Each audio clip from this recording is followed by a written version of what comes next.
Salut à tous, ça fait longtemps que j'ai pas eu un ordinateur portable entre les mains. Donc là aujourd'hui c'est un Cosmio X70A de Toshiba. Portable relativement costaud, 17 pouces, processeur i7, 8 Go de RAM, 2 disques durs mécaniques de 1 Tera, un lecteur graveur Blu-ray et une GTX 770M. Alors celui-là, j'ai pas eu le droit de le démonter comme le Asus, mais on va quand même voir un petit peu ce qu'il a dans le ventre. Et puis s'attarder sur son aspect, sa finition. La concurrence commence quand même à être assez rude sur ces segments de prix. Entre 1270 et 1350 euros, on a du Asus, on a du MSI évidemment, et on a maintenant Gigabyte qui arrive avec des produits aussi très compétitifs.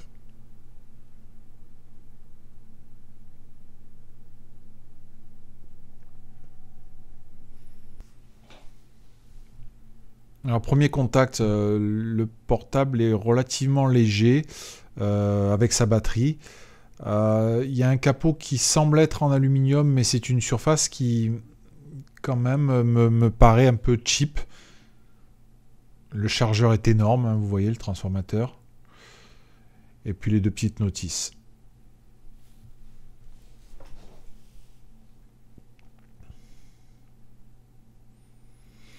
Donc l'aspect général, on a un capot aluminium, un châssis aluminium texturé qui empêche les traces de doigts. Et on a l'utilisation de beaucoup de plastique. Alors le rouge brillant, c'est la marque, c'est ce qu'on trouve sur tous les Cosmio.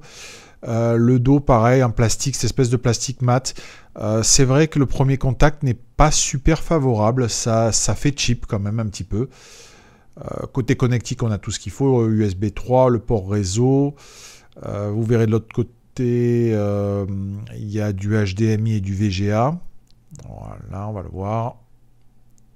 Voilà. Mais sur un portable de ce prix-là, bon, c'est vrai que c'est la touche. C'est comme ça que sont tous les Cosmio. Hein. Mais franchement, je trouve ça un peu cheap. Donc, vous voyez la grille d'aération et le système de branchement du transformateur qui est particulier aussi à Toshiba là-dessus.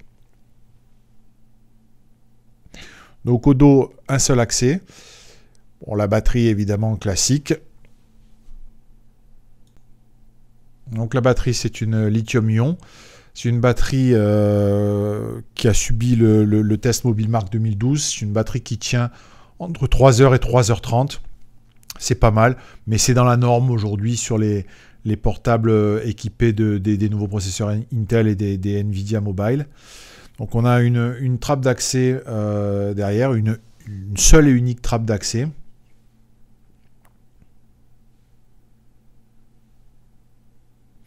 Donc là, premier contact, c'est 2 slots mémoire disponibles. On peut monter jusqu'à 32 Go de RAM. Il accepte 32 Go de RAM en 1600. Donc il y a 2 x 4 d'origine sur la carte mère et encore une trappe pour ajouter. On a les 2 disques durs mécaniques qui sont là. Donc c'est du 1 Tera 5400 tours.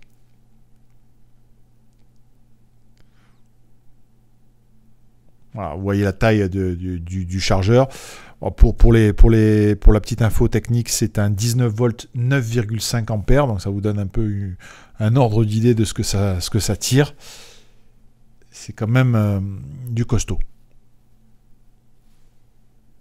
Voilà le branchement spécifique, le connecteur spécifique à Toshiba sur ce type de produit.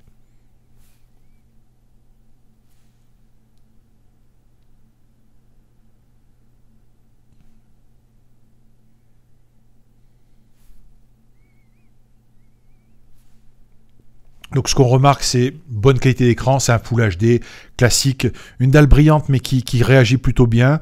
Temps de réactivité, c'est du 8 millisecondes. Le son est pas mal du tout. Alors on est sur de haut-parleurs Harman Kardon.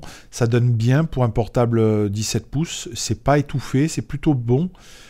C'est silencieux à l'utilisation, on n'entend pas la soufflerie de la carte graphique comme on entend sur les autres. Et en termes de performance, on est bien, on est dans les normes hein, de ce que l'on trouve avec un i7 et une 770M. C'est bien homogène. À part ce point négatif sur le côté, on va dire cheap, le côté finition, c'est un bon produit en termes de gamme de prix. Il arrive à faire passer à peu près tout ce qu'on veut. Vous verrez mes tests. Hein, je vais faire passer le test Kadzia, donc il est bien, il est collé à ce qu'on trouve chez MSI et Asus. Voilà, la différence, elle va se faire, on va dire, au coup de cœur, à l'esthétique. Point fort, c'est le silence d'utilisation. Un écran qui est plutôt pas mal. Et puis voilà, hein, donc le reste, le son aussi. Voilà.